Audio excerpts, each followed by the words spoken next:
Hi there. Right. Got a load of questions and stuff like that in this Q&A. It's going to be divided into sections. And the first section is pressure points and how to train them and all that sort of jazz. So here we go. First question, how to train points. Okay. There's a very simple way of doing it. All right. First of all, you've got to look at where some of the points are. So you look at some of our stuff and you see some of the points.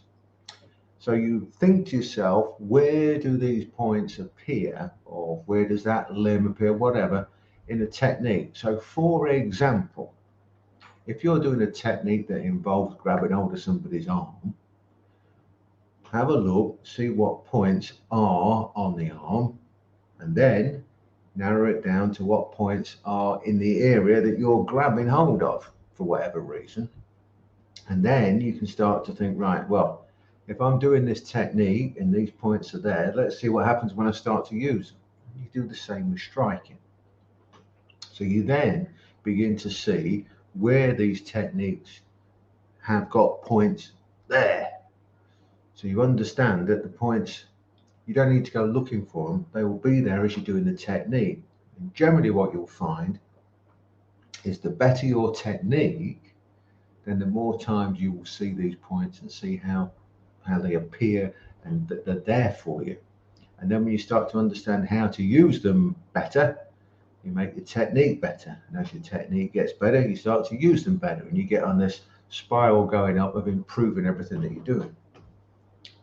And once you've got, let's say, just a point on the arm here or whatever, and you're able to use it well in that technique, you've got to drill it, train it, learn it, apply it. Which brings you on to another things about how to drill properly and how to learn properly and how to train properly. There's different speeds and power levels for different areas of your training as a global term. So demonstration speed and power of something and teaching speed and power is much lower and much slower than fight speed and power, of course. Now, learning speed and power is lower than training speed and power.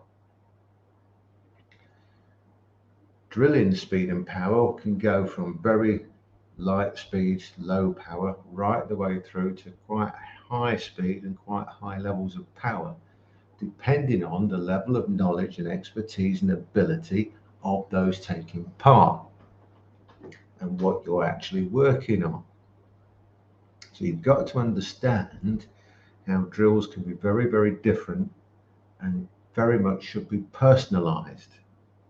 Too many times I see drills that are just a simple, right, you do 10 kicks, I'll do 10 kicks. You do 10 arm bars, I'll do 10 arm bars. Do it left, do it right, right, that's the drill over, let's do some sparring or whatever.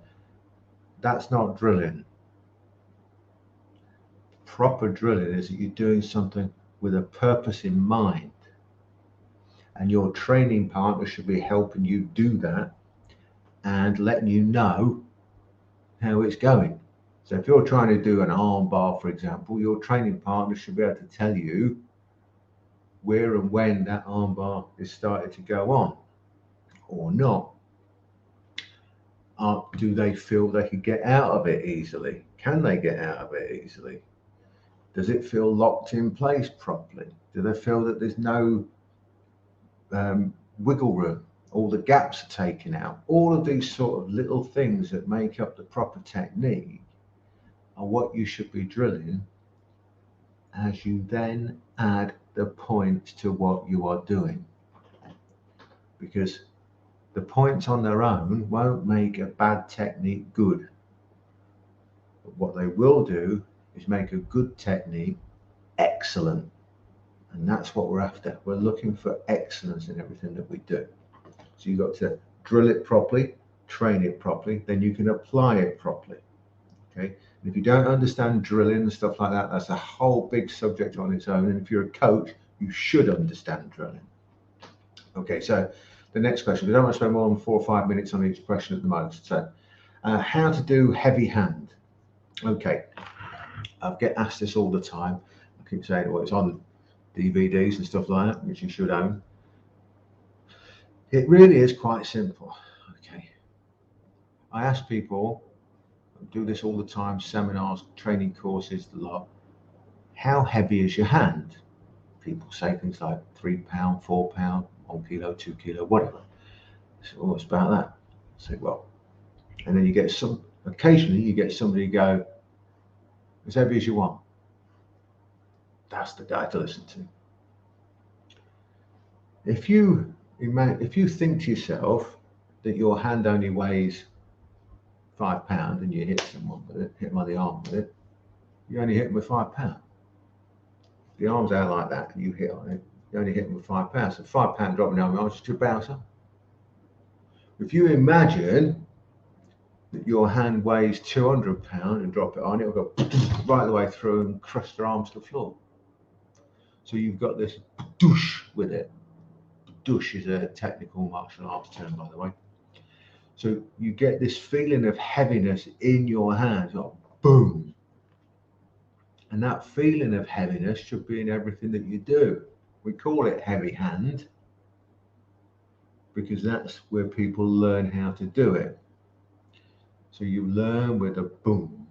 And you try with your training partners. We used to get people to learn it by putting your arm out, just smacking them each other on the arm and hit hard, and then cut the power down. Now, visualize, get your mind right, make sure that hand is really effing heavy and go boom with it. And you should see a massive difference in the result.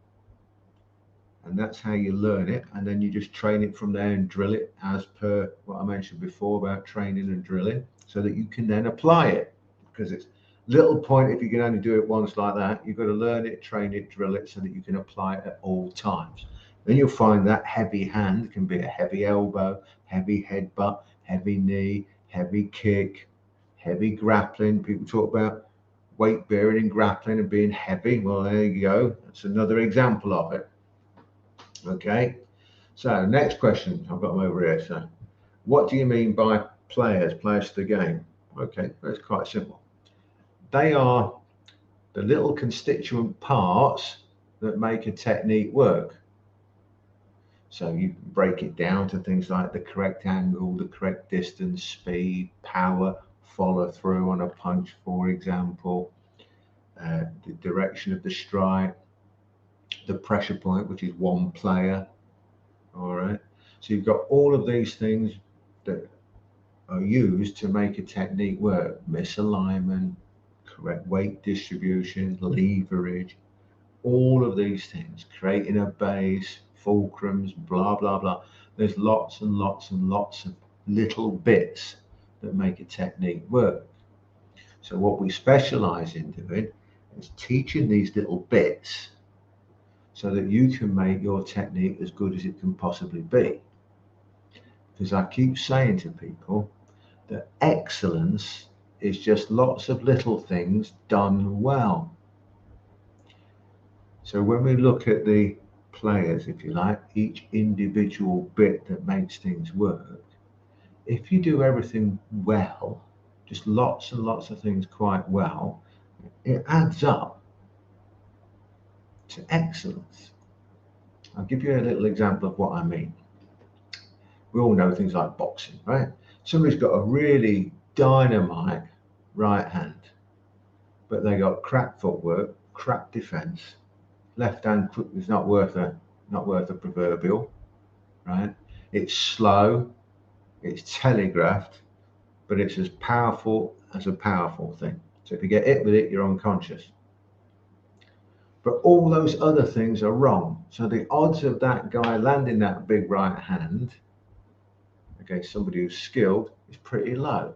So then you take fighter B, let's say, and they've got pretty good right hand, pretty good left hand, pretty good footwork, pretty good distance, pretty good fitness, pretty good conditioning, pretty good timing, pretty good movement, pretty good defense, pretty good offense, pretty good understanding, pretty good ring IQ, and so on and so on and so on. And you start adding all of those things together, it far and away negates that big right hand. So those lots of little things add up. And that's why we're so into making sure that these players, these technique, the little bits that make a technique work, are learned and learned well. Because if you understand the players, the individual aspects of a technique, you can understand any technique. You can look at any other technique and apply those players to that technique and make it better for yourself.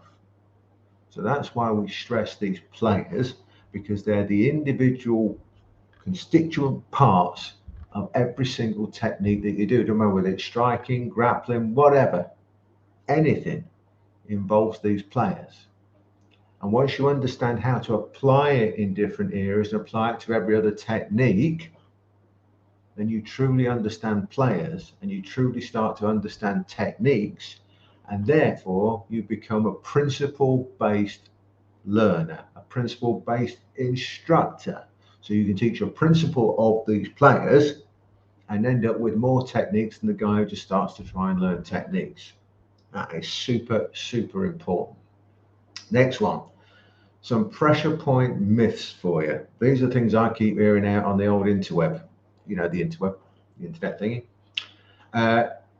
Number one, this is brilliant. If you hit them too hard, they don't work. What? If you hit them too hard, they don't work. Oh dear. Are you really that dumb and that you actually believe that? If you hit it too hard, they don't work. I had somebody say this to me years ago, some pressure point expert, and because they all come out, don't they? Yeah, if you hit too hard, they don't work. I said, you what? He said, yeah, if you hit them too hard, they don't work. So I said, tell you what, you do your pressure point stuff on me and you do it how you think you should do it.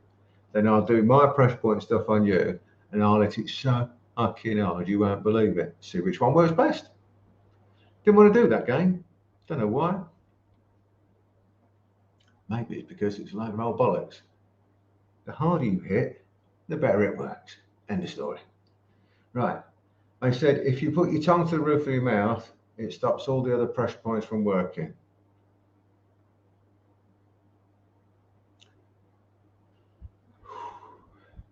If you put your tongue to the roof of your mouth, does it stop all techniques from working? That's what I'm going to ask you. You put your tongue to the roof of your mouth, I'll punch you in the face, and you tell me if it stops it from working. I'll kick you in the balls. Does it stop that from working? Have you ever heard such a load of old cobblers in all your life? No, it doesn't. The tongue to the roof of the mouth is for something else when it comes to pressure point stuff, and it adds a little bit for your own striking and other bits and pieces, but it does not stop stuff from working. If you lift your big toe, I know where we got this one from. If you lift your big toe, the knockout don't work. Oh dear, give me strength. Really? Oh. Okay. Lift your big toe and get punched in the gob. See what happens. Does it stop the knockout? Oh, I've never heard such cobblers in all my life. No, no, and thrice no. As Frankie Howard used to say, nay, nay, and thrice nay. Okay, another one. If you bend forwards, gallbladder 20 at the back here, like the old rabbit punch in boxing. Boxers, old timers all know it, didn't they? It's banned for a reason, banned in grappling for a reason, banned in MMA for a reason. If you bend forwards, that doesn't work. Come on. When you hear this sort of stuff, when you hear this sort of stuff and you say, oh, I believe that, do you actually go and test it? Do you go and try it? Or do you just go, oh, I believe that because so-and-so said it? Really? No, sir. Being stupid. Try it. Lift your big toe, put your tongue to the roof of your mouth, bend forward and see how you get on. You'll be unconscious before you know it. Anyway, that's the first nearly 15 minutes gone. That's pressure point stuff sorted. Let's move on to these other questions. Okay. Boxing stuff, apparently. So, it's, what is it today? It's the 11th, I think, of November, something like that. No, we're on about 10th of November, sorry. So, we got coming up over the next couple of months. We got hopefully next year we've got the unification thing, the whole thing, undisputed for heavyweights.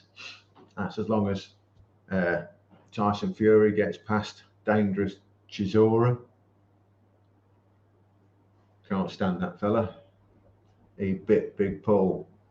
So as far as I'm concerned, Chisora's should never be allowed to fight. Can't stand it. Can't stand him. Anyway, so people are asking me, what's going to happen with Usyk versus Fury? Who's going to win? Well, short answer is we don't know. But let me explain. I've mentioned this before. The Usyk that beat Joshua twice, and comfortably in my opinion, I don't know how they did a split decision in that second one. That's ridiculous. That judge should be thrown out. Anyway, the Usyk that beat Joshua twice was a 7, 8 out of 10 Usyk. You haven't seen the 10 out of 10 Usyk, but believe you me, he's there. Now, if the 7 or 8 out of 10 Usyk turns up against Fury, he will lose. As long as Fury's on fire. If the 10 out of 10 Usyk turns up and the 10 out of 10 Fury turns up, we're going to have one hell of a fight. One hell of a fight. Because you've got the two heavyweights with the highest ring and boxing IQ of the others by miles. There's levels to this game. I'll come on to that in a minute. There's levels. And they are high level. Usyk is more skillful. Tyson got the size, which can be an advantage, of course, because for his size, he's got amazing footwork and amazing speed. But Usyk has got incredible footwork and incredible speed. Now, all that stuff before about imposing yourself on somebody, all that, yeah. But you can only impose yourself on somebody if they allow you to impose yourself. If they stop you from imposing yourself, you can't. Now, Fury told us all that he was going to impose himself on Wilder, and he did. So you can't take anything away from Fury. He's the only one, I think, with the balls and the ability to try and actually take it to Usyk. But if the 10 out of 10 Usyk turns up, I'm going with Usyk. Okay. So, and here's another thing about Usyk. What other champions out there are calling out the hardest fights no matter what? So that's who I want to fight next. Nobody but that. Nobody but him. That's who I want. Now, you get it in UFC with Adesanya calling out who he wants to fight next. The champion's calling out his next fight. Not waiting for challengers to say, I want to fight, I want to fight, I want to fight. The champion is calling people out. And that is what Usyk is doing. And that, to me, is a true champion. Other weights, other champions, when there's a chance of fighting another champion, go, yeah, I'd like to fight him next. It'd be great if I could fight him next. Yeah, we want to do that fight. We'd love to do that fight. We want to do that fight. They're not actually calling anybody. They're not actually meaning it. But there you've got Usyk, champion. I want Fury, then I want Wilder. So we've taken on Joshua, Fury, and Wilder, the three top guys, the three toughest possible fights, and that's who he's calling out. No warm-up, no tone-up, no nothing, no pick an easy one, none of this, oh, somebody's got in the rankings somehow, going straight to the top guys. That is a true champion, a true bottle. So how would Usyk get on against Wilder? Absolutely school him when it comes to boxing. School him. Absolutely school him. However, we all know that Wilder's got that equal eye to the big right hand. As long as that's avoided properly, which I'm confident it would be, I see an absolutely convincing points win. Now, they've also asked Usyk versus Joyce, because of this big thing about Joe Joyce. I said I'd come on to levels, didn't I? Right. Joe Joyce gets a win against Parker, and all of a sudden, Joe Joyce is the one that's the danger man. Nobody wants to fight him. He'll give everybody a hard time. He'll beat this guy, beat that guy, beat the other, beat the other. Calm down. Calm down. There's levels. There's levels. Usyk and Fury, I'm going to call A plus, A level. Joshua, Wilder, B level. Parker, Joyce, C plus. And the likes of Dillian White and all that lot and all the rest of them, Daniel Dubois, are all around that sort of area. There's levels. And just because a C plus Joyce beats a top C Parker doesn't mean that he's suddenly A plus. Now, is he enormous? Yes. Has he got a chin of granite? Yes. Is he super strong? Yes. Is he better than he was before? Yes. But there's still levels. There's still levels. And that chin of granite, sooner or later, will break. You cannot keep taking the punches that he takes, the volume of them and the power of them. He obviously can at the moment and keeps doing it. But sooner or later, and you never know when that will be, sooner or later, something's got to give. Sooner or later, something's got to give. It might not be a big one-hit wonder that does it, but lots and lots of them.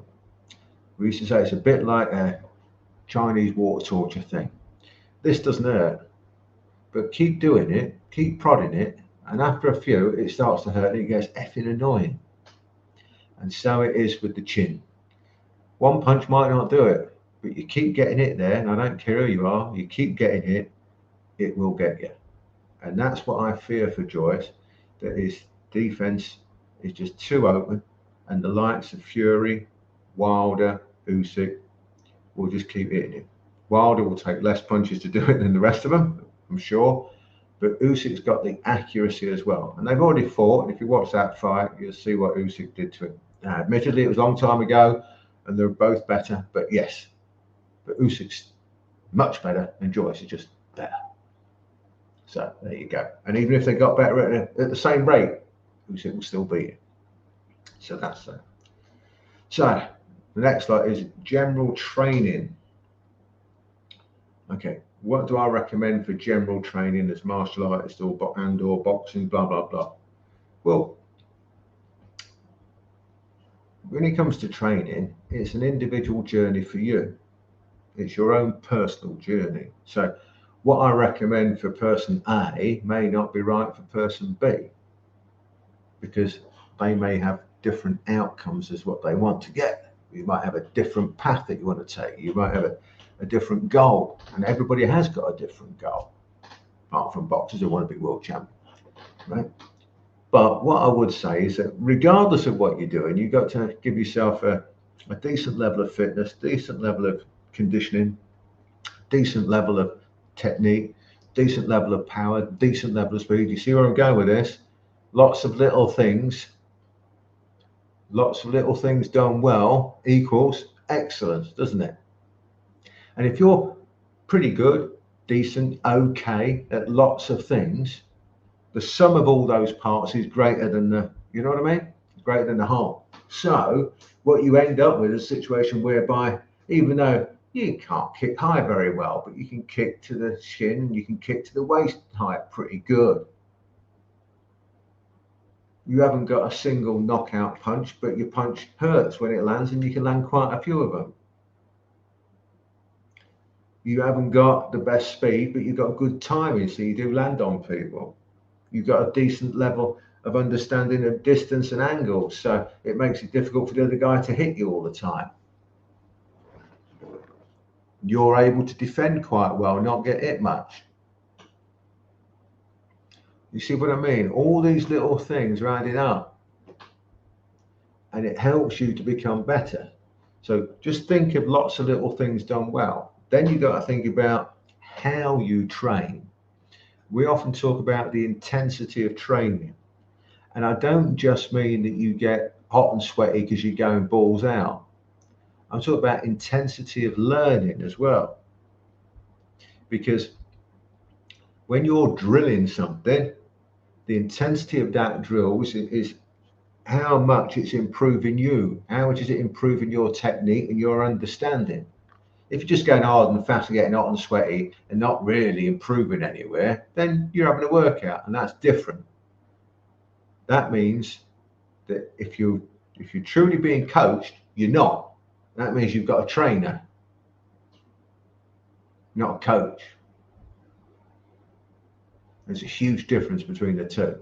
And it annoys me when people call themselves a coach when they're not. They're just a trainer or a pad holder. You've got to understand how to drill properly and how to improve.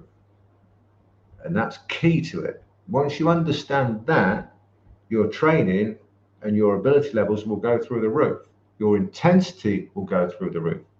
As you understand and get better with the techniques and stuff like that, you will be able to train them harder and faster and with more people and get better. And then all the other aspects of it will build with it, won't they? Okay, so the other thing with it is what I say is take your time. Right? Take your time in a hurry. Take your time in a hurry. What do I mean? Look, if you're trying to learn something, you try to go too fast with it, you can't learn it. If you just slow down, take your time, do it slow first of all, learn to understand how and why it is and isn't working, what you should be doing to correct it.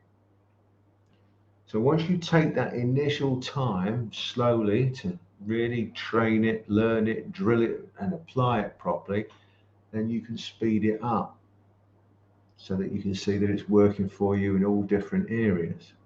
But the guy who's going balls out to start with, he might be better than you the first few weeks, but eventually it's the torts and the hair job. Trust me on that one. Take your time with it. Now, shameless plug. To really learn, obviously, the best way is personal, but that's not going to happen, is it? The way things are, very unlikely. So, get one of the online courses, and away you go. Once it's paid for, you got unlimited access, lifetime access. I don't know what else to say. That's it. You're away, aren't you? You got lifetime access, or get a DVD set or something like that, and then you sort it again. You know, there's a good one for you. Well, I'll show you that one. Put that on there. Look. Have a look at that. Unbelievable. Great deal. But anyway, so there's some little bits and pieces for you, a little bit of a podcast. I'm nearly at 30 minutes. I said I wouldn't do any more than 30, so we'll leave it at that. Let us know if you've got any questions or anything like that, and we'll get on it for you and make sure that we answer them all for you. Anyway, thanks again. See you later.